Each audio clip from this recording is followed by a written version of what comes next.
This illustration deals with overcurrent protection in accordance with NEC 690.9A2. The purpose of change was to provide a new subdivision, and this new subdivision or visions have been added to clarify the requirements for circuits where the overcurrent protection is required on one end. So let's kind of review some of the call-outs that might be helpful. And first of all, to the right of the modules and arrays you see here, we're saying array, subarray, or power systems in accordance with 690.2, and in accordance there, they're defined.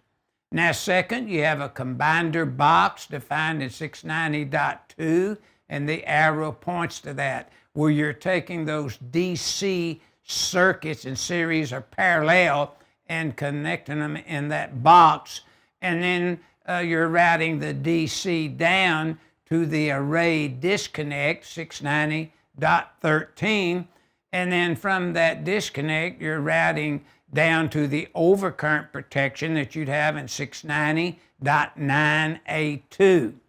And in course 5, you have overcurrent protection provided on all circuitry where necessary in accordance with 690.2A2. Now I'm having a 6 call out here that I use, and notice the use from library of components.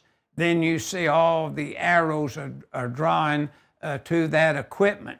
Now where you have your inverter box, you can switch it over to DC. But notice you could also have storage batteries.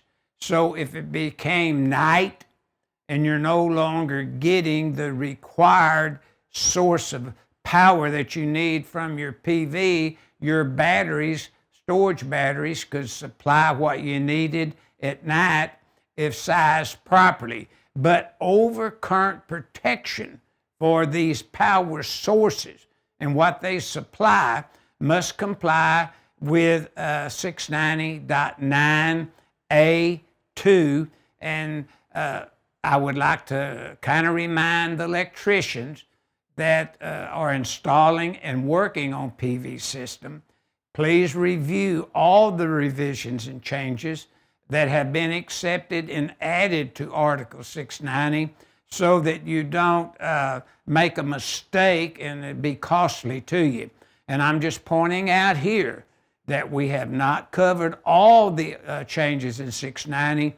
And if either get you a course on 690 or just review it, use your knowledge and your capability.